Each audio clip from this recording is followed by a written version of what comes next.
My name is Madison Chen, and I never thought 3 words from my sister would destroy our family forever. After 9 years of supporting a family that took me for granted, she screamed, "Get out, you killed my mom," in front of our entire extended family. They never expected me to actually leave that night with 2 suitcases. They certainly never imagined I would systematically cut off every service I'd been paying for and watch their comfortable lifestyle fall apart. When their electricity shut off during a heat wave and their car broke down without insurance, I realized this was just the beginning. What happened next when they tried to threaten legal action surprised even me. If you are watching this right now, drop a comment and tell me, have you ever been blamed for a family tragedy that wasn't your fault? Hit that like and subscribe button if you have ever chosen yourself over toxic family members who used guilt to control you. Now let me tell you how 9 years of family sacrifice turned me into their worst nightmare. And now here I am, standing in the rain outside 1205 J Street in Midtown Sacramento, water dripping from my hair onto the lease agreement for apartment 4B. My apartment. Mine. Just 12 hours ago, I was the perfect daughter. The responsible one. The senior accountant at Morrison & Associates, who never missed a deadline, never called in sick, never complained about working 60-hour weeks. I made $150,000 a year, which sounds impressive until you realize that $75,000 of it disappeared every month into a black hole called family obligations. $2,200 for the mortgage on our house in Natomas, $500 for utilities that seemed to climb higher every summer when my sister Sophia cranked the air conditioning down to Arctic levels, $800 for car payments on vehicles I barely drove because I was always at work, $1,200 for groceries that somehow vanished faster than I could restock them, $450 for the internet and phone plan that kept us all connected to the world outside our dysfunction. The automatic payments flowed from my Wells Fargo checking account like clockwork, as reliable as the sunrise and just as inevitable. I had set up every single one of them 3 years ago when I got tired of the late fees and service interruptions that came from trusting anyone else in my family with financial responsibility. It was easier this way, I told myself, more organized. The truth was, I didn't trust them to pay bills on time, and I was tired of scrambling to fix their mistakes. I was the glue holding our fractured family together, and I wore that role like a badge of honor. Madison Chen, the daughter who stepped up when tragedy struck. Madison Chen, the CPA who kept everything running smoothly. Madison Chen, who never let anyone down. My father, David, is 52 years old and works construction for Hartwell Building Group. He's been a foreman for 8 years now, pulling in decent money when the weather cooperates and projects stay on schedule. He should be able to manage his own household, but somewhere along the way, he decided that was my job. Maybe it started when Mom died, and grief made everything feel impossible. Maybe it became a habit. Maybe he just liked having someone else handle the complicated parts of adult life while he focused on the parts he enjoyed. Then there's Sophia. 20 years old, a sophomore at UC Berkeley, majoring in business administration, with dreams of running her own company someday. She's smart enough to make the dean's list and charming enough to talk her way out of trouble, but somehow she's never learned that money doesn't appear by magic. Every textbook, every meal plan, every dorm fee flows through my bank account first. Even her car insurance and cell phone bill land on my desk because apparently learning financial responsibility interferes with her studies. I never questioned this arrangement. Not when I deferred my own college acceptance to UC Davis in 2019 because someone needed to work full-time and keep our world from falling apart. Not when I watched my high school friends graduate and start careers while I stayed frozen in the same caretaker role I'd assumed at 14. Not when romantic relationships crumbled because potential partners couldn't understand why a grown woman lived at home and had no money for dates despite earning 6 figures. This was what family meant. This was love. This was my responsibility. I believed that right up until tonight when 3 words from my sister shattered every assumption I'd built my life around. The rain is getting heavier now, but I can't bring myself to go inside yet. Standing here in the storm feels appropriate somehow, like the weather finally matches the chaos in my head. I close my eyes and let myself remember the day everything changed, the day that set us on this path to destruction. May 15th, 2015. I was 14 years old and obsessed with dance. Not the casual kind that most kids dabble in, but the consuming passion that fills every spare moment with pirouettes and pliés. I had been accepted into the advanced program at Sacramento Ballet Academy, and Mom was driving me to my first rehearsal for their spring showcase. Elena Chen was 45 years old and the strongest person I knew. She worked as a medical assistant at Kaiser Permanente and somehow managed to keep our family functioning even when Dad's construction work slowed down during the rainy season.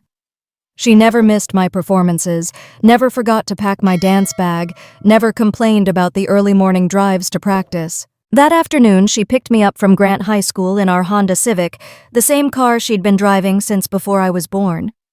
I remember climbing into the passenger seat and chattering about the choreography we'd learned in class, how Mrs. Peterson thought I had real potential, how maybe I could audition for summer intensives if I kept improving. Mom listened with that patient smile she always wore when I got excited about dance. She asked questions about the combinations we'd practiced and promised to help me stretch before bed. We were discussing whether I needed new point shoes when the semi-truck ran the red light at the intersection of Highway 50 and Sunrise Boulevard. The impact crushed the driver's side of our car and killed my mother instantly. I woke up in UC Davis Medical Center 3 days later with a concussion, 2 broken ribs, and the knowledge that the most important person in my world was gone forever. The police said the truck driver had fallen asleep at the wheel after pulling a double shift. No alcohol, no drugs, no malicious intent. Just a tired man who made a split-second mistake that destroyed our family. Dad fell apart completely. I'd never seen a grown man cry like that. Deep sobs that seemed to come from somewhere beyond grief. He took 2 weeks off work and spent most of that time sitting in Mom's chair, staring at nothing. When he finally went back to his job site, he moved through the world like a ghost. Sophia was only 11 and didn't fully understand what death meant. She kept asking when Mom was coming home, when we could visit her in the hospital, why everyone was so sad all the time. Someone had to explain that car accidents sometimes take people away forever, and someone had to figure out how to keep our household running without the person who had managed everything.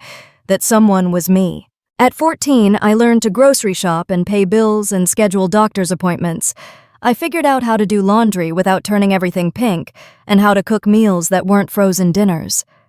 I walked Sophia to school and helped with homework, and tried to fill the enormous hole that Mom's absence had left in all our lives. But there was something else, something darker that took root in those early months. Sophia began asking questions about the accident, and somehow she got the idea that it was my fault. Maybe because she was too young to understand random tragedy, or maybe because grief needed a target, but she started saying things like, "Mommy died because she had to drive you to dance class, and if you didn't have to go to stupid ballet, Mommy would still be here." Dad never corrected her. Maybe he was too lost in his own pain to notice, or maybe part of him agreed. I stopped dancing immediately and never went back, but the damage was done. The message was clear. I had cost our family the person we loved most, and now I owed them everything I had to give. 15 years later, I'm 29 years old and still paying that debt. My apartment key feels foreign in my hand as I finally unlock the door to 1205 J Street Apartment 4B. The space is small but clean, with hardwood floors and windows that face west toward the state capitol building. It's nothing fancy, but it's mine. The first space that's ever belonged to me, alone. I set my suitcases down and look around at the empty rooms. No family photos on the walls, no shared television blaring constant noise, no sense of walking on eggshells around other people's moods. Just silence and possibility. My phone buzzes with another missed call from Dad, the 7th one since I left the house. I let it go to voicemail. I'm not ready to hear his voice yet, not ready for the guilt trips and manipulation that I know are coming. Right now, I need to sit with the magnitude of what I've done. Leaving wasn't supposed to happen this way. For months, I'd been planning a gradual transition, a careful conversation about boundaries and independence. I'd researched apartments in secret and opened a separate savings account that my family didn't know about. The plan was to present them with a reasonable timeline and clear expectations about how our financial arrangement would change. But life rarely follows our careful plans. 3 weeks ago, I ran into Jennifer Park at Temple Coffee on K Street. We'd been best friends at Grant High School, but our lives had taken different directions after graduation. While I stayed home to manage family crises, Jennifer went to UC Santa Barbara and then landed a marketing job at a downtown advertising firm. She was grabbing a latte before work, looking confident, and put together in ways that made my chest ache with envy. We spent 20 minutes catching up over coffee, and Jennifer showed me photos of her apartment in the warehouse artist lofts. It was small but beautifully decorated, filled with plants and artwork, and all the little touches that make a space feel like home.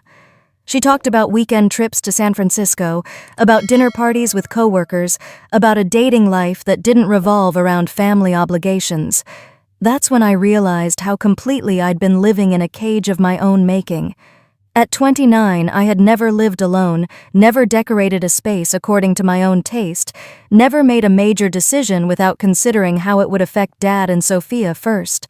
I was financially supporting two capable adults who had grown comfortable letting me carry burdens that should have been shared.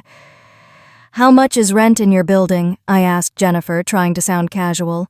She told me about the 2-bedroom unit that was opening up next month, and something clicked into place. Not jealousy exactly, but a deep longing for my own life, my own space, my own choices. That night I started researching apartments online. I created spreadsheets comparing rent prices and neighborhood safety ratings. I calculated how much money I'd have left over if I only had to support myself. The numbers were staggering.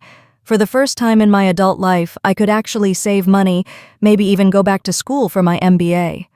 But when I brought up the idea of moving out during Sunday dinner, the reaction was immediate and overwhelming. Dad put down his fork and stared at me like I'd suggested burning the house down. "Move out. Why would you want to do that? We're family. Families stay together." Sophia was even more dramatic. "You can't abandon us now," she said, her voice rising with each word. "What about everything we've done for you? What about family loyalty?" The conversation spiraled from there, with accusations of selfishness and ingratitude flying across the dinner table. By dessert, I was labeled as ungrateful and uncaring someone who thought she was too good for her own family. "Mom would be so disappointed," Sophia said, and that felt like a knife between my ribs. Over the next weeks, the passive-aggressive comments became the soundtrack of our home. "It must be nice to only think about yourself," Dad would mutter when I came home from work. "When you have your own place, you'll see how good you had it here," Sophia would add while watching the premium cable channels I paid for. The atmosphere grew increasingly toxic. Family members started calling to talk sense into me. All of them fed a version of events that painted me as the ungrateful daughter, abandoning her family in their time of need. Even my grandmother, who had always been my ally, questioned whether I was making a rash decision. But I kept researching apartments, kept building my secret savings account, kept imagining what it would feel like to come home to my own space. The lease application for 1205 J Street was approved last week, and I paid the deposit in secret. There was no going back after that. Standing in my empty apartment now, I feel equal parts terror and relief. This morning I was the perfect daughter, the responsible one, the family caretaker. Tonight I'm something else entirely. Someone who chose herself for the first time in 15 years. The moving truck will come tomorrow to collect the furniture I've purchased secondhand over the past 2 weeks. A couch from Craigslist, a dining table from an estate sale, a bed frame from someone in Midtown who was moving to Portland. Nothing matches, but everything is mine. No one else's taste or preferences to consider, no family meetings about major purchases. Just me deciding what I want my life to look like. My phone rings again, and this time it's Sophia. I stare at her name on the screen for several seconds before answering. "Madison, where are you?" Her voice is strained, like she's been crying. "Dad said you packed bags and left. This is crazy. Come home and we'll talk about it." "I'm at my new apartment," I tell her. "The one I told you about 3 weeks ago." There's silence on the other end, then an explosion of emotion. "You actually did it. You actually abandoned us. After everything we've been through as a family, I didn't abandon anyone, Sophia. I moved out, like most adults do when they're 29 years old. But we need you here. Dad can't manage everything alone. Who's going to pay the bills? Who's going to keep track of appointments and groceries and all the things Mom used to do?" The question hangs in the air between us, and I feel something shift inside my chest. For 15 years, I've been filling a role that was never supposed to be mine, taking care of everyone else while my own dreams collected dust in a corner. "You're 20 years old," I say finally. Dad is 52. "You're both intelligent, capable adults. You can figure out how to manage a household. That's not fair, and you know it. Dad works 60 hours a week. I have school and internships and a social life. We can't just suddenly take over everything you've been handling. Why not, I ask? Why is it reasonable for me to handle everything but unreasonable for you to take responsibility for your own lives?" She doesn't have an answer for that, or maybe she does, but she doesn't like it. The conversation ends with accusations of selfishness and threats that I'll regret this decision. After I hang up, I sit on my air mattress in the empty living room and try to process what just happened. For the first time, I said no to my family. For the first time, I chose my own needs over their convenience. It feels terrifying and liberating at the same time, like stepping off a cliff and discovering I can fly. My laptop is open on the floor next to me, and I pull up my online banking to check the automatic payment schedule. $2,200 for the mortgage, $500 for utilities, $800 for car payments, $1,200 for groceries, $450 for phones and internet, another $1,000 scattered across insurance subscriptions and miscellaneous expenses. $6,250 will process automatically from my account next week, just like it has every month for the past 3 years. Money that will pay for their comfortable lifestyle while I start over with nothing but a mattress on the floor and whatever dignity I can salvage from this situation. Something about that feels fundamentally wrong now. I'm not their parent or their spouse. I'm not legally obligated to support 2 grown adults who have simply grown comfortable with my generosity. If they want to maintain their current standard of living, they can figure out how to pay for it themselves. But that's a problem for tomorrow. Tonight, I'm going to sleep in my own space for the first time in my life, surrounded by silence instead of family drama. Tomorrow, I'll figure out what comes next. The lease agreement for 1205 J Street Apartment 4B sits on my kitchen counter like a declaration of war. $1,800 a month available in 3 weeks, first and last month's rent already paid from my secret Wells Fargo savings account. I've crossed a line that can't be uncrossed, and judging by the atmosphere at home, everyone knows it. Dad barely speaks to me anymore. When he does acknowledge my presence, it's with the kind of cold disappointment usually reserved for criminals and tax auditors. This morning he asked if I'd lost my mind spending money on an apartment when we have a perfectly good house. When I reminded him that I'd been paying the mortgage on that perfectly good house for 3 years, he walked away muttering about ungrateful children. Sophia has escalated to full psychological warfare. Yesterday she left a framed photo of Mom on my pillow with a note that said, "Mom always believed family comes first." This morning, she cornered me in the kitchen while I was making coffee and launched into a speech about how disappointed Mom would be if she could see me abandoning the family during difficult times. The difficult times apparently are my fault for wanting to live independently, but it's the financial discovery that really sets my teeth on edge. I've been digging deeper into our household expenses, trying to understand exactly where my money goes each month. What I found makes my stomach turn.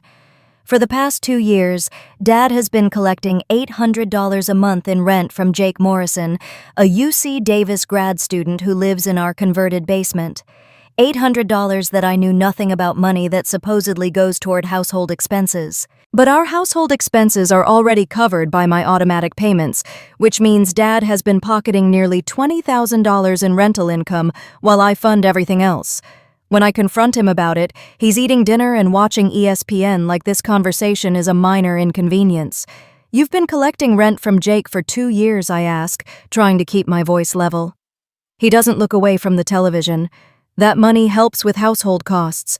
What household costs I pay the mortgage, the utilities, the insurance, the groceries. What exactly does Jake's rent money cover?" Dad finally looks at me, and there's something defensive in his expression.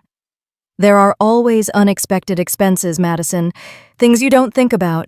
Maintenance, repairs, property taxes. I've been managing this household's finances for 3 years, and I've never seen a repair bill that wasn't covered by my emergency fund or a property tax payment that didn't come from my checking account. Where is that money going?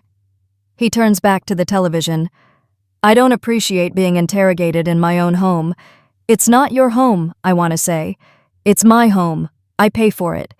But the words stick in my throat because this is exactly the kind of thinking that got me into this situation. I've been so busy being the responsible one that I forgot to ask whether anyone deserved my responsibility. That night, I call Aunt Patricia. She's Mom's older sister and the only person in our extended family who seems to understand that healthy relationships require boundaries. She lives in Roseville and runs a successful real estate business, which means she knows a thing or two about family financial dynamics. Patricia listens without interrupting while I explain the rental income situation and my plans to move out. When I finish, there's a long pause. Honey, she says, finally helping someone and enabling them are two completely different things. It sounds like you've been doing a lot of enabling. But they're family, I say. After Mom died, they needed support. 9 years ago, they needed support. Now they need to learn how to function as independent adults. Your father is 52 years old, and your sister is in college. They're not children anymore. Patricia's words echo in my head for the rest of the week as the passive-aggressive comments intensify. Dad starts making pointed remarks about how expensive groceries are these days, as if he's suddenly concerned about our budget. Sophia begins leaving her credit card bills on the kitchen counter, highlighted in yellow with little notes about how she's struggling to make ends meet on her part-time campus job. The final straw comes when I get home from work on Friday and find a $500 charge on my Amazon Prime account.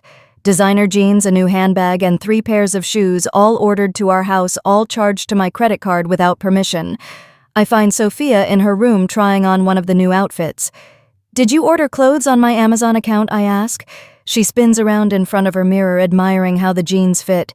You said I could use Prime for necessities. $500 in designer clothes are not necessities, Sophia. She stops spinning and faces me with the kind of expression usually reserved for explaining simple concepts to small children. Madison, I have internship interviews next month. I need professional clothes. This is an investment in my future. Then invest your own money in your future. Her face crumples instantly and the tears start flowing. I don't have that kind of money right now. You know how tight things are with tuition and books and everything else. I thought you'd understand since you want me to succeed. This is emotional manipulation and I know it, but the tears still make my chest tighten with guilt. For 9 years, I've been conditioned to fix whatever makes Sophia cry. For 9 years, her pain has been my responsibility to solve. Not anymore. Return the clothes, I say. All of them. But Madison, I really need them for interviews. Can't you just consider it an early birthday present? My birthday was last month and no one got me anything because we needed to save money for Sophia's textbooks. Return the clothes or I'll dispute the charges with my credit card company. She stares at me like I've grown a second head. You wouldn't do that. Try me. That night, Dad comes to my room while I'm packing the last of my personal items. He stands in the doorway with his arms crossed, watching me fold clothes into boxes. Your sister is upset, he says. Sophia is upset because she can't spend my money without permission anymore. She's trying to build a professional wardrobe for job interviews. That's responsible behavior. Then she can build it with her own money, or she can ask for help instead of stealing my credit card information. His jaw tightens. We're family, Madison. Family members help each other. They don't keep score and demand payment for every little thing. Family members also don't lie about rental income or use each other's credit cards without permission, I say. Funny how that works. He leaves without another word, and I go back to packing. 3 more weeks until I can leave this house and all its emotional landmines behind. 3 more weeks until I can find out who I am when I'm not constantly managing other people's problems. 3 more weeks until I discover whether independence feels as good as I hope it will. The formal dining room at our house in Natomas has been set for 8 people, complete with Mom's good china and the crystal glasses we only use for special occasions. Sophia made the dean's list at UC Berkeley, which apparently warrants a celebration dinner with extended family.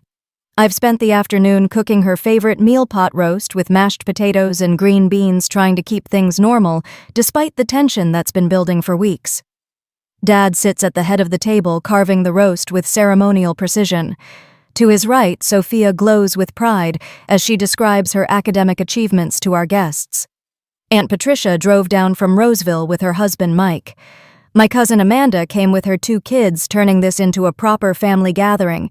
Even the Johnsons from next door accepted the invitation, making this feel more like a community celebration than a simple dinner. The conversation flows easily at first. Everyone wants to hear about Sophia's business classes and her internship applications.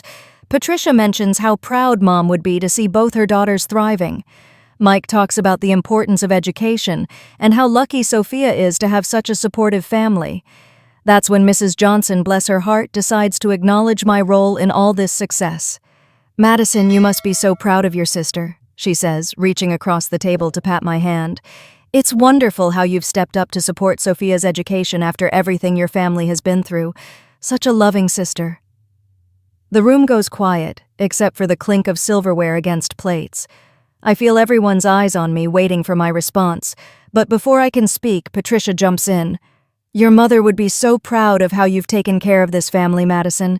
You've really stepped up after Elena's death." I smile and nod, accepting the compliment the way I always do, but something shifts in Sophia's expression.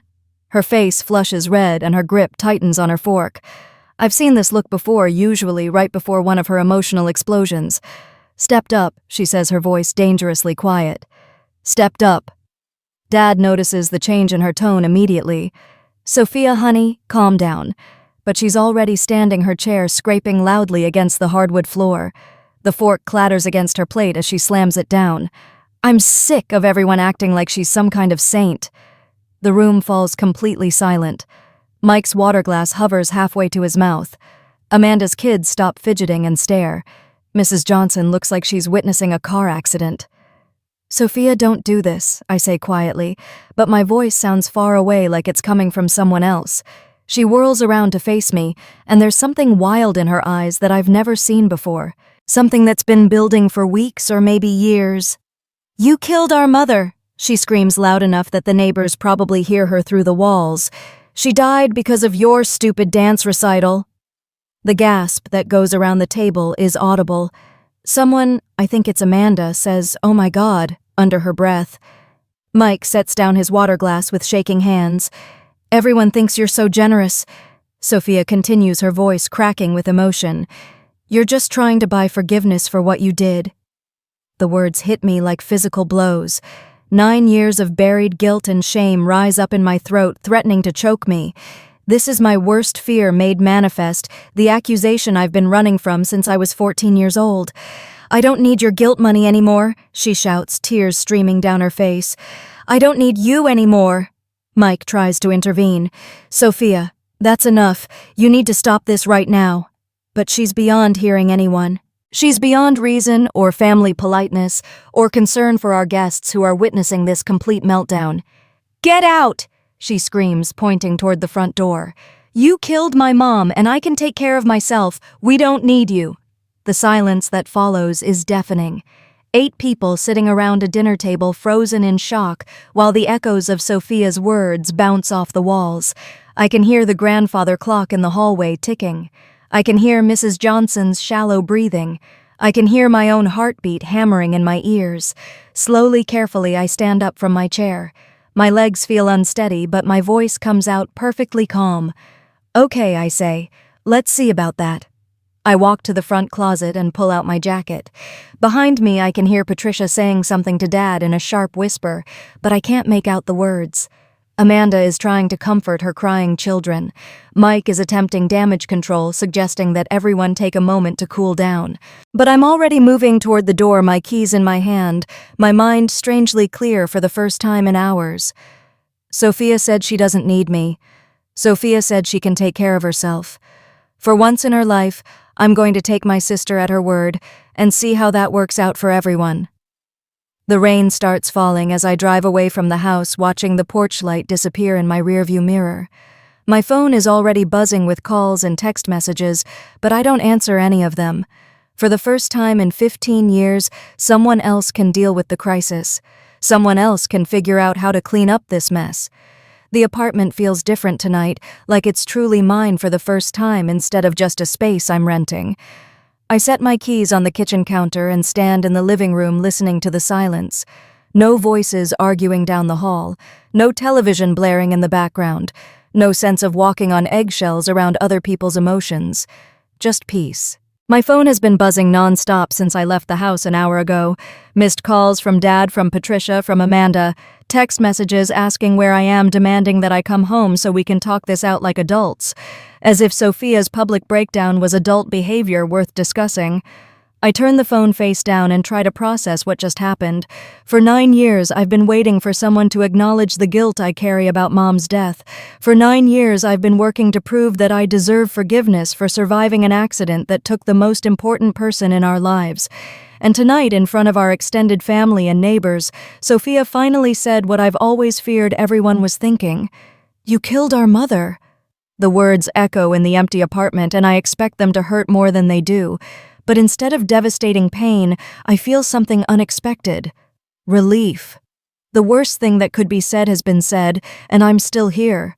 I'm still breathing. The world hasn't ended. More importantly, Sophia showed her true colors in front of witnesses. She revealed exactly how much respect she has for me, how much gratitude she feels for 9 years of financial support, how much she values the sacrifices I've made for this family. I don't need you anymore. Fine. Let's test that theory. I flip my phone over and scroll through my banking app, looking at the automatic payment schedule that's been running my life for 3 years. Mortgage payment processing Monday, utility bills processing Wednesday, car payments processing Friday, phone and internet processing next Tuesday, $6,250 about to flow out of my account to support people who just told me they don't need me anymore. That seems like a contradiction worth exploring.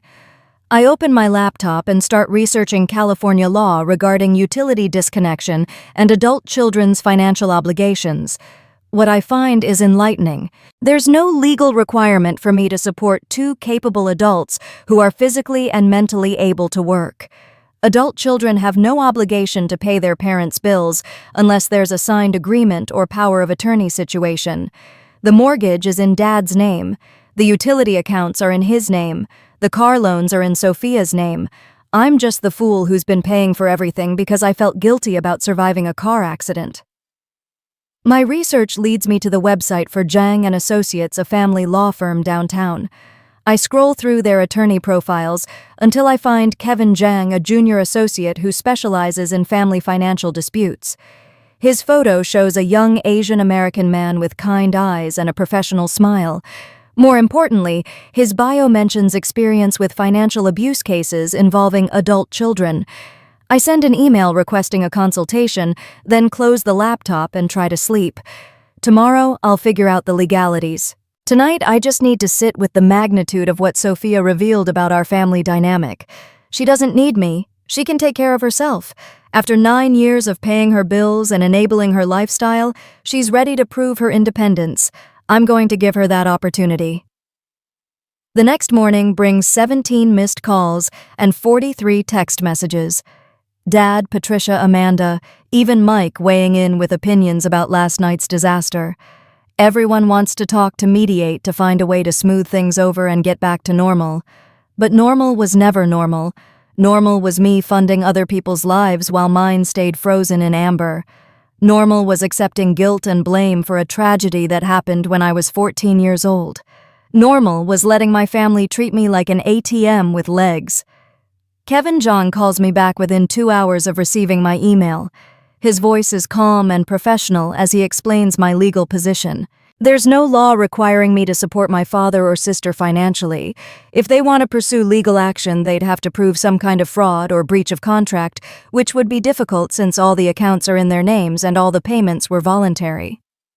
What about utility disconnection, I ask. Can I just stop paying their bills? The utilities are in your father's name, Kevin explains. You have every right to remove yourself from automatic payment arrangements. If he wants to keep the services, he'll need to make payment arrangements directly with the companies. And there's no legal obligation for me to continue supporting them, none whatsoever. You're not married to your father or legally responsible for your sister's debts. Adult children are under no obligation to financially support their parents unless there's been a formal agreement to do so. After I hang up, I sit in my kitchen and make a list of every automatic payment scheduled to process from my account this month. The mortgage, the utilities, the car payments, the insurance, the phone bill, the internet, the streaming services, the grocery delivery, everything that makes their lives comfortable and convenient. Sophia said she can take care of herself. She said they don't need me. For the first time in her life, I'm going to respect her independence and see how well she handles adult responsibilities. Starting today. Monday morning, I sit in my car outside Morrison & Associates, scrolling through my phone to cancel services with the efficiency of someone who's finally found her purpose. First up, Comcast Internet and Cable. The customer service representative tries to convince me to downgrade instead of canceling, but I'm firm. Service termination effective immediately for 2847 Evergreen Lane. The timing is perfect. Sophia has final exams this week, including 2 online tests that require stable internet connection. I'm barely settled at my desk when my phone rings. Sophia's name flashes on the screen and I let it go to voicemail. The second call comes 5 minutes later, then a third. By lunchtime, she's called 8 times. Finally, I answer. Madison, why is the Wi-Fi down? Her voice is strained, panicked. I have an online exam in 2 hours and I can't connect to anything. I lean back in my office chair, enjoying the view of downtown Sacramento through my window. You said you could take care of yourself, Sophia. Internet bills are part of taking care of yourself. This isn't funny. I need internet access for school. Then you should probably figure out how to pay for internet access. There's silence on the other end, then the sound of tears starting. You're being petty and vindictive. This is my education we're talking about. Your education that I've been funding for 2 years. You made it very clear last night that you don't need my help anymore. I'm just respecting your independence. She hangs up without another word. Tuesday brings the car insurance cancellation. I call Progressive and remove both Dad's truck and Sophia's Honda Civic from my policy. The timing couldn't be better because Sophia has plans to drive to Lake Tahoe this weekend with her UC Berkeley friends. Wednesday morning, the utilities get disconnected. Sacramento Municipal Utility District doesn't mess around when bills go unpaid. The electricity goes off at 8 a.m. sharp, right in the middle of another heat wave that's pushing temperatures toward 105 degrees. Dad calls me at work, his voice tight with anger. The power's been shut off, Madison. What the hell is going on? You'll need to call SMUD and set up a payment arrangement, I tell him calmly. The account is in your name, so they'll work directly with you. You know damn well I can't afford the reconnection fees and past due balance. This is ridiculous. Sophia told everyone last night that she could take care of herself and that your family doesn't need me. I'm just giving her what she asked for. She didn't mean it that way. She was upset. Which part didn't she mean? The part about not needing me or the part about me killing Mom? The line goes quiet for several beats. Madison, come home and we'll talk about this like adults. Adults pay their own bills, Dad. You and Sophia are both adults. Figure it out. Thursday morning brings the most satisfying cancellation of all the family cell phone plan. I call Verizon and remove Dad and Sophia from my account, keeping only my own line active. The representative informs me that they'll lose service within 2 hours. I'm in a meeting with our biggest client when Sophia shows up at Morrison & Associates.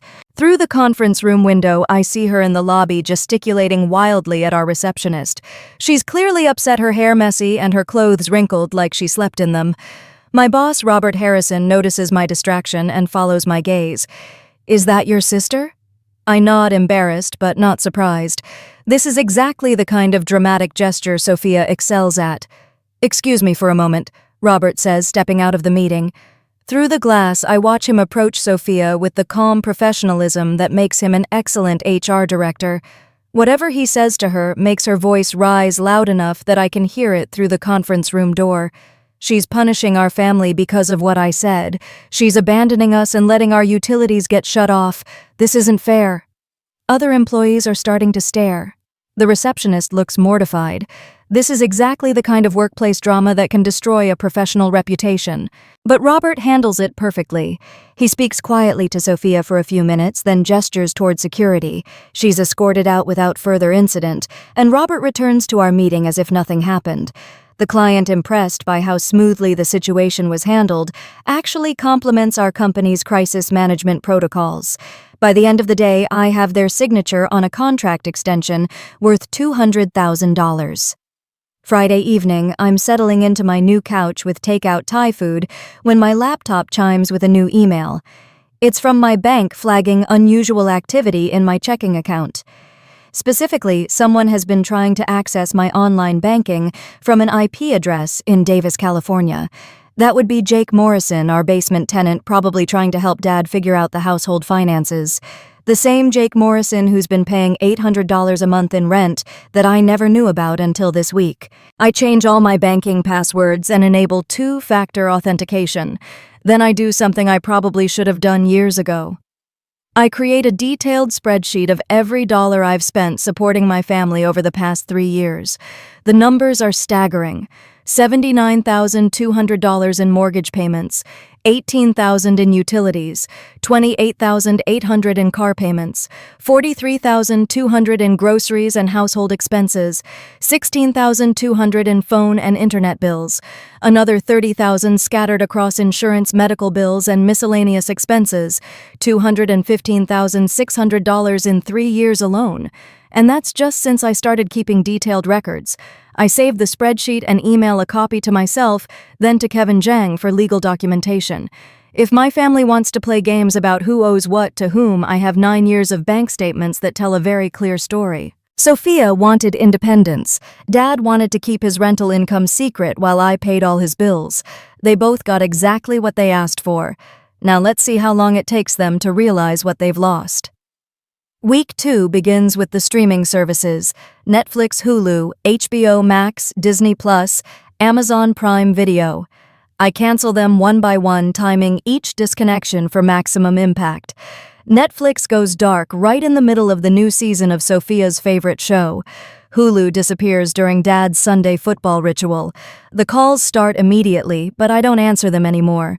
Instead, I screenshot each panicked voicemail and save them in a folder labeled Independence Training. My phone buzzes with a text from Dad. The streaming services are all down. Did you cancel them too? I type back. Independent adults pay for their own entertainment.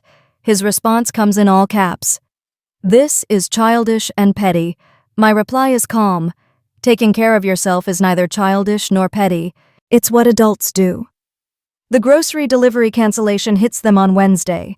I call Instacart and remove our family account, which means no more weekly deliveries of food that I never got to choose. For 3 years, Sophia has been ordering premium organic everything, while I ate leftovers at work, because there was never anything in the house that I actually liked. Thursday afternoon, Patricia calls me at work. Her voice is tense, worried. Madison, your father called me. He says you've lost your mind and are trying to punish them by cutting off all the services. Is that true? I'm giving them what they asked for, I tell her. Sophia said she could take care of herself. I'm letting her prove it. But honey, cutting off utilities and food delivery seems extreme. These are basic necessities. Aunt Patricia, I've been paying for their basic necessities for 9 years. I paid for them while Sophia called me a murderer in front of our entire family. I paid for them while Dad secretly collected rental income behind my back. I think it's time they learned to pay for themselves. There's a long pause. What rental income, I tell her about Jake Morrison and the $800 a month that Dad's been collecting while I funded everything else. Patricia's silence speaks volumes. I had no idea, she said finally. That changes things significantly. By Friday, I'm ready for the nuclear option. I call the DMV and remove myself as the registered owner of Sophia's Honda Civic. Then I call the dealership and inform them that I'm no longer responsible for the loan payments. The car can be repossessed, or Sophia can take over the payments herself. Saturday morning brings the most satisfying call of all. Sophia's voice is hoarse, exhausted. Madison, my car got repossessed. I can't get to work or school. This has gone too far. You said you could take care of yourself, I remind her. Car payments are part of taking care of yourself. I didn't mean it literally. I was upset and said things I didn't mean. Which things didn't you mean, Sophia? The part about not needing me, or the part about me killing Mom? She starts crying, the ugly, sobbing kind that used to make me drop everything and fix whatever was wrong. But something has shifted in me over the past 2 weeks. Her tears don't feel like my emergency anymore. Please, she whispers. I'm sorry about what I said. I was angry and hurt and I lashed out. But this punishment is destroying our family. I'm not punishing anyone. I'm simply not paying for things that belong to people who don't need me. If you want your car back, you can figure out how to make the payments yourself. While Sophia cries into the phone, I pull up my laptop and start working on something that's been brewing in my mind all week. A comprehensive financial audit of my family's lifestyle, complete with charts and graphs showing exactly where my money has gone for the past 9 years. The spreadsheet grows to 12 pages of detailed expenses. Every mortgage payment, every utility bill, every car payment, every grocery delivery, line by line, month by month, year by year.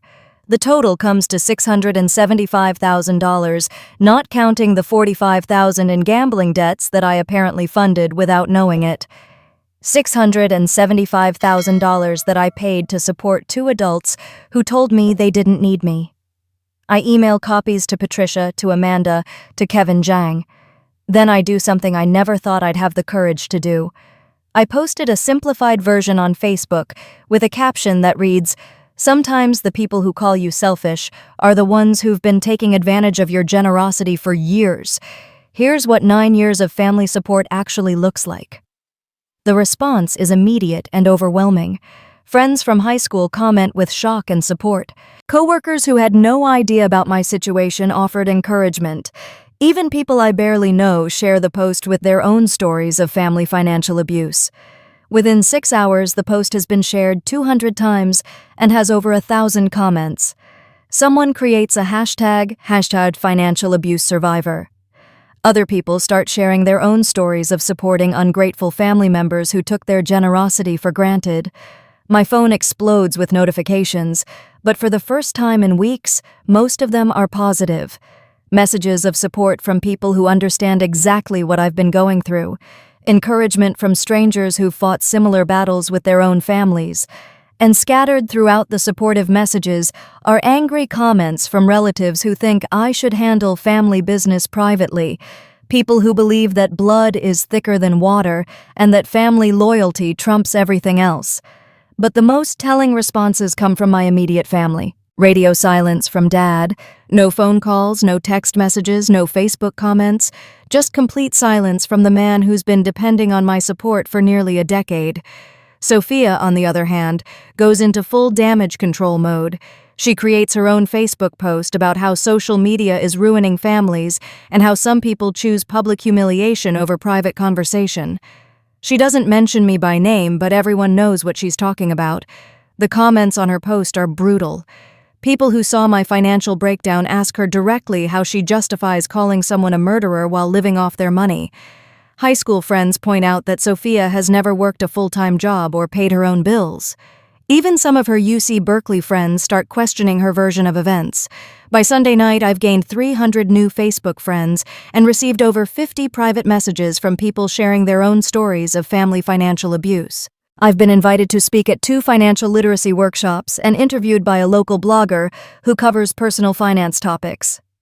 Most importantly, I've proven something to myself. I'm not the selfish, ungrateful daughter that my family painted me as during years of guilt and manipulation. I'm someone who finally found the courage to stop enabling destructive behavior and start living her own life. The war is far from over, but for the first time since this started, I feel like I'm winning. Week 4 brings the nuclear option, and I deploy it with surgical precision. UC Berkeley's spring semester payment is due this Monday, $15,000, that normally processes automatically from my checking account. This time I let it bounce. The call comes at 10:47 a.m. while I'm reviewing quarterly reports for Morrison & Associates. Sophia's voice is barely recognizable through her panic. Madison, the college, called. They're saying my tuition payment was declined. There has to be some kind of mistake with the bank. No mistake, I tell her calmly, not even looking up from my spreadsheet. You said you could take care of yourself. College tuition is definitely part of taking care of yourself. The silence stretches so long that I wonder if she's hung up. Then the sobbing starts raw and desperate. They're threatening academic suspension. I'll lose my spot in the business program. I'll lose my financial aid eligibility. Madison, please, you can't do this to me. I'm not doing anything to you, Sophia. I'm simply not paying for something that belongs to someone who doesn't need me. You have 2 weeks to make payment arrangements before they drop you from classes. The hysterical crying intensifies. Where am I supposed to get $15,000 in 2 weeks? I don't have that kind of money. That sounds like a problem for someone who can take care of herself to solve. She hangs up on me, but the calls keep coming. Dad tries next, his voice tight with barely controlled anger. You need to fix this college situation immediately, he says without preamble. Sophia's education is too important to use as a weapon in whatever game you're playing. I'm not playing any games. I'm giving your daughter exactly what she asked for, which was independence from my financial support. This has gone far enough, Madison. You've made your point. Now it's time to be an adult and work this out. Adults work out their own tuition payments, Dad. Sophia is 20 years old and perfectly capable of figuring out how to fund her own education. The house is falling apart without you, he admits, and there's something defeated in his voice that I've never heard before. I can't keep track of all the bills and appointments and household management stuff. I need help. You have help. You have Sophia and you have Jake Morrison paying $800 a month in rent money that you never told me about. Between the three of you, surely you can figure out how to manage a household. He hangs up without another word. Week 5 brings visible signs of their complete dysfunction. Patricia drives by the house and calls me with updates that sound like disaster reports. The lawn hasn't been mowed in 3 weeks. There are bags of garbage piling up by the front door because no one remembered to put them out for pickup. The basement tenant, Jake, has been complaining to neighbors about maintenance issues that aren't getting addressed. The financial reality is hitting them hard. Without my automatic payments, they're forced to confront the actual cost of their lifestyle for the first time in years. Dad's construction salary covers basic survival, but not the comfortable middle-class existence they've grown accustomed to. More importantly, they're discovering that running a household requires more than just money. It requires organization, attention to detail, and emotional labor that I've been providing for free, while they focused on the parts of life they actually enjoyed. Wednesday brings legal threats. A certified letter arrives at my apartment from a law firm I've never heard of, claiming that I've abandoned my family responsibilities and demanding that I resume financial support immediately or face legal action for elder abuse and family abandonment. I forward the letter to Kevin Zhang, who calls me back within an hour, barely containing his laughter. This is the most ridiculous legal threat I've seen in 5 years of practice, he says. There's no such thing as a legal obligation for adult children to support their parents financially unless there's been a formal caregiving agreement or the parent is declared incompetent. Your father is 52 years old and fully employed. Your sister is a college student. Neither of them qualifies for any kind of dependent status. Can they actually sue me, I ask? They can file paperwork, but they'd lose spectacularly. In fact, based on the financial documentation you've provided, you'd have a much stronger case against them for financial elder abuse. You've been supporting 2 capable adults who've been taking advantage of your generosity for years. The legal threat backfires completely. Kevin drafts a response that's a masterpiece of professional intimidation, outlining exactly how much money I've contributed to their household over 9 years, and explaining in detail why their demands have no legal foundation. He also mentions that continued harassment could result in a countersuit for financial abuse recovery. The letter shuts down their legal posturing immediately. Week 6 brings my first real taste of professional vindication. Robert Harrison calls me into his office, and I brace myself for awkward questions about the family drama that spilled into our workplace. Instead, he offers me a promotion. Madison, the way you handled the crisis situation with your sister last month was exemplary, he says, gesturing for me to sit down.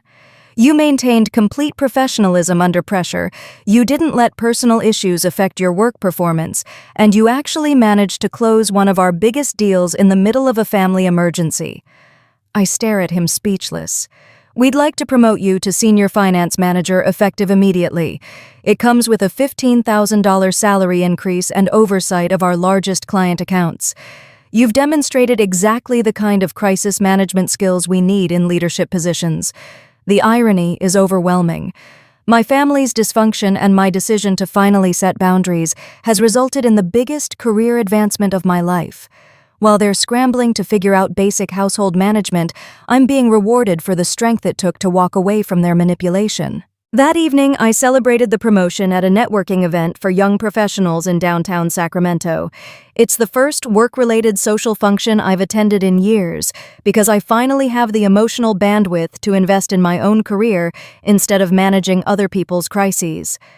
That's where I meet Marcus Thompson, a software engineer at Intel, who shares my table during the dinner portion. He's 31, originally from Portland, with an easy smile and the kind of calm confidence that comes from knowing exactly who you are and what you want from life.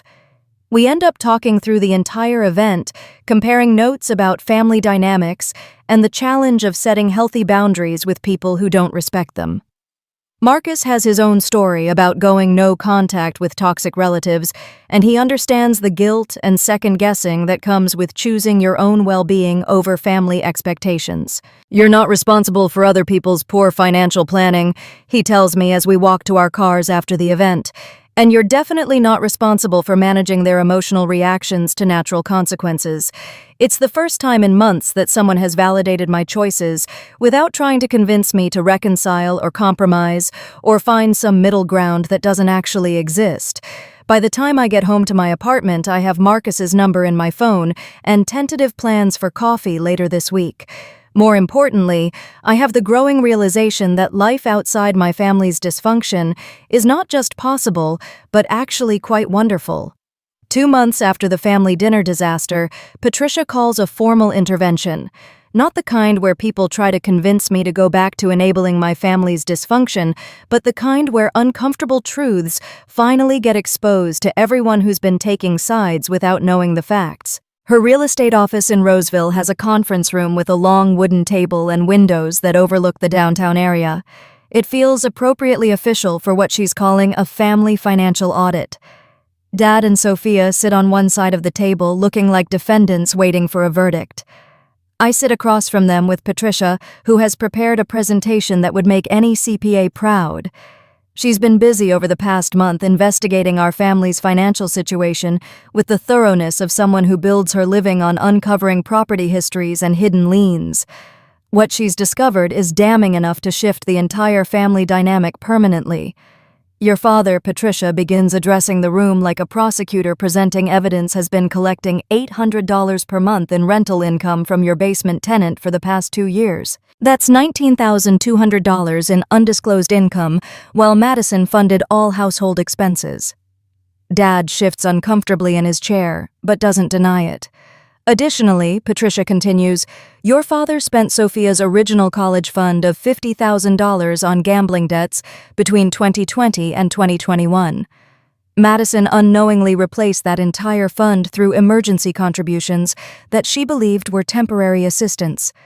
The color drains from Sophia's face. What college fund, she asks, looking between Dad and Patricia. The fund your mother established when you were born, Patricia explains. $50,000 in an education savings account that should have covered most of your UC Berkeley expenses.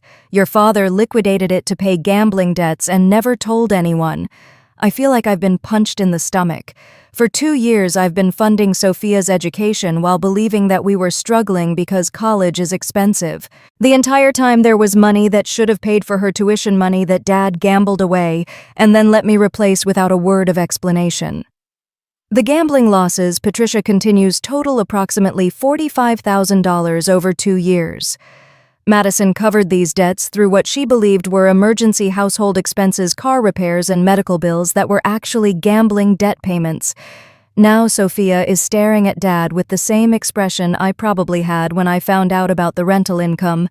Horror mixed with betrayal, mixed with the slow realization that everything she thought she understood about our family situation was a lie. "Dad, how could you do that?" she whispers. He finally speaks, his voice hoarse with shame. "I had a problem. I thought I could win it back before anyone noticed. Things got out of control. Patricia pulls out bank statements and credit card records that paint a picture of systematic deception spanning years. Dad's regular visits to Cash Creek Casino, documented through credit card charges and ATM withdrawals. The gradual liquidation of investment accounts that I never knew existed. A second mortgage on the house that he took out 18 months ago without telling anyone. The house is underwater, Patricia explains. Your father owes more on it than it's worth, and without Madison's mortgage contributions, foreclosure proceedings have already begun. Everything I thought I knew about our financial situation was built on lies.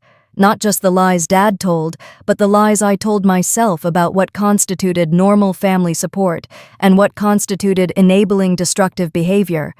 But the most shocking revelation comes when Patricia produces documentation about our extended family's response to the situation.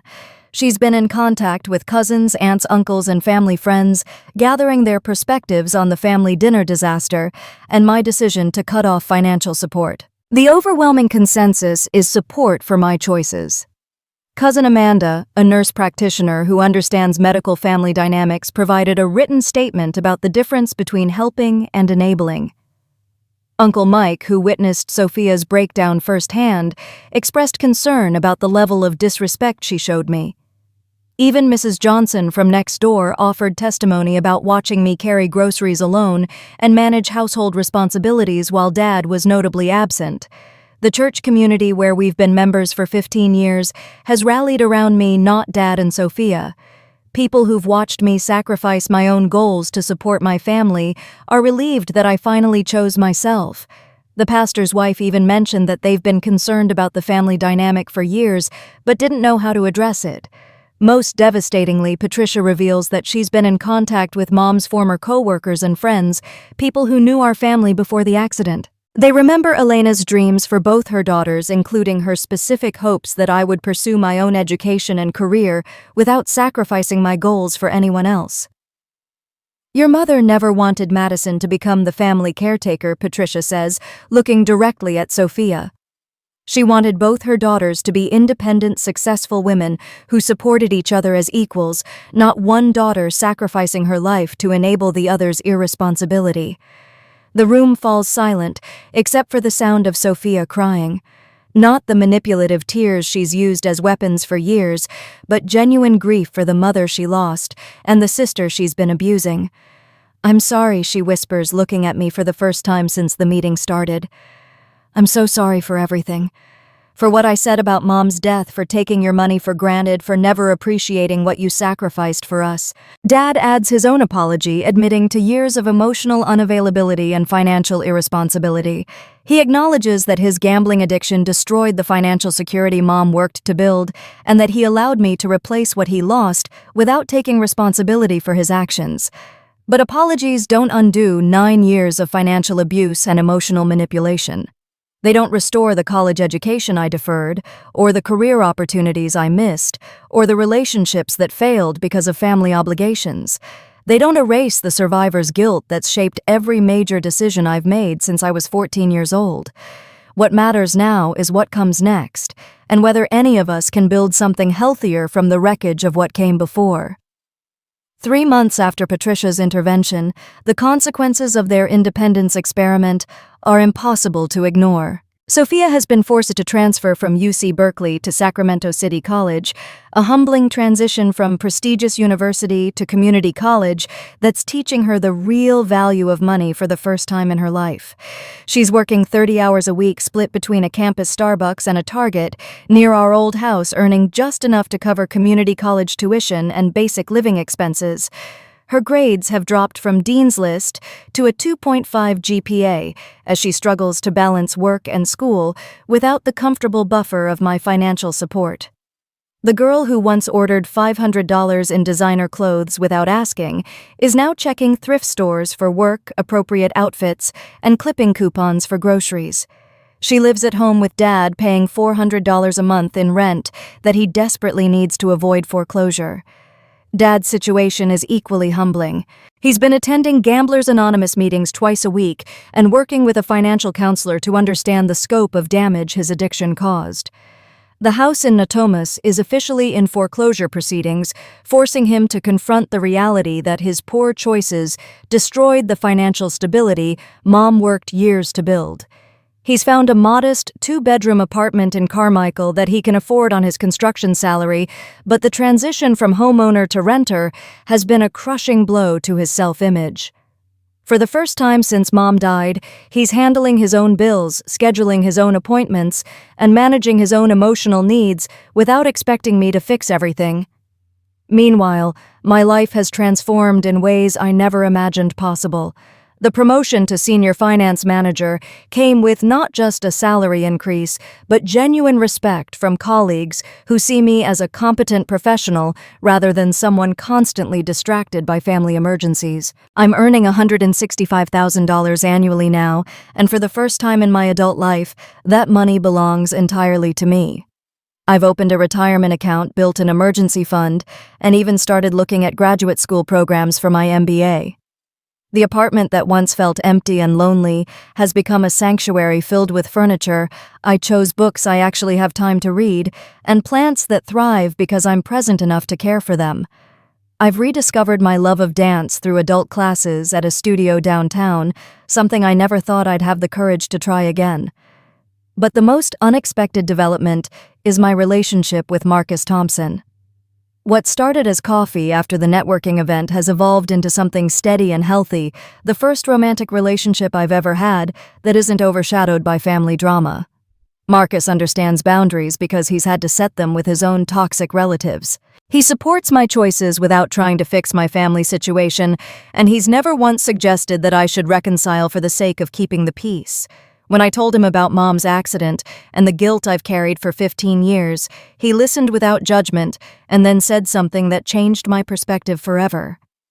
"Grief makes people look for someone to blame," he said. "Your family chose to blame you because you survived and your mother didn't. But survival isn't a crime, Madison. Your mother didn't die so that you could spend the rest of your life paying penance to people who should have been grateful that at least one person made it out of that accident." 4 months after leaving, I got an unexpected phone call from Sophia. Her voice sounds different, more mature, somehow worn down by the reality of adult responsibilities. "Madison, I need to tell you something. I've been going to therapy working through my anger about Mom's death, and I've realized how wrong I was about everything." I listen without interrupting as she explains her breakthrough with a counselor who specializes in grief and family trauma. She's finally processing the fact that Mom's death was a random accident, not something that happened because I needed transportation to dance class. "I blamed you because it was easier than accepting that sometimes terrible things just happen," she says. "I made you the villain because grief needed a target, and Dad let me do it because he was too broken to parent either of us properly." The apology that follows is different from the desperate bargaining she attempted during the first weeks of utility shutoffs. This apology acknowledges specific behaviors, takes responsibility for damage caused, and includes a plan for making amends through changed actions rather than just words. "I've learned how to budget and pay bills and manage my own life," she continues. "I've learned that taking care of yourself is actually hard work, and I have so much respect now for everything you did for us. I don't expect forgiveness, but I want you to know that I understand what I took from you, and I'm sorry." Dad's reconciliation attempt comes in the form of a handwritten letter delivered to my apartment. His handwriting is shaky, uncertain, like someone who's not used to expressing complex emotions in writing. "Madison," he writes, "I failed you as a father in every way that matters. I let my own grief turn me into someone who expected his teenage daughter to become the family caretaker. I enabled your sister's entitlement because it was easier than teaching her responsibility. Most unforgivably, I let both of you carry the burden of your mother's death when the only person responsible for grief was me." The letter goes on to detail his gambling recovery process and his commitment to rebuilding his life without depending on my financial or emotional support. He acknowledges that trust once broken takes years to rebuild, and he's not asking for immediate forgiveness. What he's asking for is the chance to have a relationship with me based on mutual respect rather than dependency and guilt. He wants to be a father who's proud of his daughter's success rather than someone who benefits from her sense of obligation. By month 6, we've established a tentative new dynamic. Monthly dinners at neutral restaurants, conversations that focus on our individual lives rather than family problems, and clear boundaries around financial discussions. Dad pays his own bills, Sophia manages her own schedule, and I support them emotionally without enabling their dysfunction. It's not the close-knit family we once pretended to be, but it's healthier than anything we've ever had. We're learning to relate to each other as adults who choose to spend time together rather than people trapped in roles assigned by tragedy and guilt. The transformation isn't complete, and some days are better than others. But for the first time since I was 14 years old, I'm living my own life instead of managing everyone else's, and that feels like the kind of independence worth fighting for. 6 months after the family dinner that changed everything, I'm standing in front of 60 people at the Sacramento Financial Literacy Workshop, sharing my story with an audience of young professionals who need to hear that setting boundaries isn't selfish, it's survival. The conference room at the Doubletree Hotel is packed with people in their 20s and 30s, many of them nodding in recognition as I describe the gradual slide from helping family members to enable their dysfunction. When I show the slide with my 9-year financial breakdown, $675,000 in family support, several people gasp audibly. After my presentation, a young woman approaches me with tears in her eyes. She's been supporting her unemployed brother and his 3 kids for 2 years while he refuses to look for work. An older man tells me about funding his adult daughter's lifestyle while she pursues her dream of becoming an influencer. Story after story of people who've confused love with financial martyrdom. This is the work I never expected to be doing, but it feels more meaningful than any accounting report I've ever prepared. Helping people recognize the difference between temporary assistance and permanent enabling has become my mission outside of Morrison & Associates. My career there continues to flourish in ways I never imagined possible. Last month, Robert Harrison promoted me again, this time to finance director with a salary of $180,000. I'm overseeing a team of 12 people and managing client relationships worth millions of dollars, responsibilities that would have been impossible when my emotional energy was constantly drained by family crises. The apartment that once felt lonely and empty has become a home filled with evidence of my new life.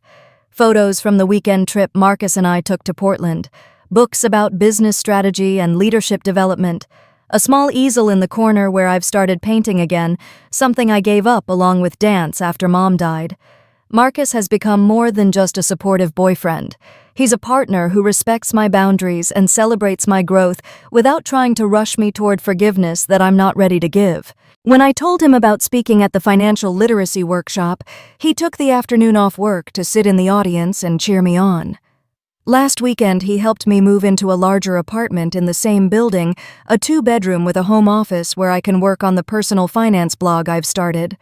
The blog focuses on financial abuse within families, and it's gained a following of people who've found strength in shared experiences. The comments section has become a support group for adult children who've been supporting capable adult spouses who've been funding their partner's irresponsibility, and parents who've enabled their children's entitlement. Reading their stories reminds me that my situation wasn't unique, just more extreme than most. But the most meaningful change is in my relationship with grief and guilt. Dr. Lisa Rodriguez, the family therapist Patricia recommended, has helped me understand that survivor's guilt is a normal response to trauma, but it doesn't create a lifetime obligation to pay penance through financial sacrifice. Your mother's death was a tragic accident, she told me during one of our sessions. Your responsibility was to grieve her loss and honor her memory by building a life she would be proud of. Supporting 2 adults who were perfectly capable of supporting themselves wasn't honoring anyone's memory. It was allowing grief to be weaponized against you. That revelation was the key to everything else. Once I stopped accepting responsibility for Mom's death, I could stop accepting responsibility for managing everyone else's emotional and financial needs. The family dynamic has stabilized into something I never expected: mutual respect. Dad has been sober from gambling for 8 months now and living independently in his Carmichael apartment. He's learned to manage his own household, pay his own bills, and handle his own emotional needs without expecting me to fix everything. More importantly, he started taking responsibility for his role in our dysfunctional dynamic. During our last monthly dinner, he looked me in the eye and said something I never thought I'd hear. "I robbed you of your 20s, Madison. I let you become the parent while I stayed a child. Your mother would be furious with me for what I allowed to happen to you, and she'd be proud of you for finally choosing yourself." Sophia's transformation has been even more dramatic. Working 30 hours a week while attending community college has taught her lessons about money and effort that 9 years of my financial support never could. She's maintaining a 3.2 GPA while paying her own tuition, and the entitlement that once defined her personality has been replaced by genuine gratitude for opportunities she's earning herself. 2 weeks ago, she called to tell me she'd been accepted into the business transfer program at Sacramento State University. She'll be able to complete her bachelor's degree while continuing to work, something that would have been impossible when she expected me to fund her lifestyle. "I'm proud of you," I told her, and meant it. "You've learned to stand on your own feet." That's when she said something that brought tears to my eyes. I needed to fail at taking care of myself before I could actually learn how to do it properly. "You gave me the greatest gift when you stopped enabling my helplessness." The monthly family dinners continue, but they've evolved into something I actually enjoy. We meet at different restaurants around Sacramento, split the bill 3 ways, and talk about our individual lives rather than family problems. Dad shares updates about his construction projects and his recovery program. Sophia talks about school and work and her growing independence. I tell them about my career and my relationship and my speaking engagements. We're not the close-knit family we once pretended to be, but we're something better adults who respect each other's boundaries and choose to spend time together rather than people trapped by guilt and obligation. The greatest validation came last month when I received a letter from Elena Chen's former colleague at Kaiser Permanente. She'd heard about my story through Patricia and wanted me to know something that changed everything. "Your mother used to talk about her dreams for you girls," she wrote. "She wanted Sophia to be independent and confident, but she especially wanted you to pursue your own education and career. She worried that you were too responsible, too willing to sacrifice yourself for others. Elena's biggest fear was that something would happen to her, and you'd feel obligated to take care of everyone instead of building your own life. She would be heartbroken to know that's exactly what happened, and she would be incredibly proud that you finally chose yourself." Reading those words felt like receiving permission I didn't know I needed. Permission to live my own life without carrying the weight of everyone else's choices. Permission to be happy without feeling guilty about surviving when Mom didn't. This journey taught me that love doesn't require financial sacrifice, and family loyalty doesn't mean accepting abuse. Sometimes the most loving thing you can do for people is refuse to enable their dysfunction and force them to face the consequences of their choices. If you're watching this and recognizing your own story and mine, I want you to know that choosing yourself isn't selfish. Setting boundaries isn't cruel. Refusing to fund other people's irresponsibility isn't abandonment. Sometimes the people who call you heartless are the ones who've been taking advantage of your heart for years. I'd love to hear your stories in the comments below. Have you ever had to choose between your own well-being and family expectations? How did you find the strength to set boundaries with people you love? Share your experiences, and let's support each other in building healthier relationships. And if this story resonated with you, please subscribe to hear more stories about choosing yourself, setting boundaries, and building the life you deserve. Remember, you can love your family without funding their dysfunction, and sometimes the most courageous thing you can do is let people learn to stand on their own feet.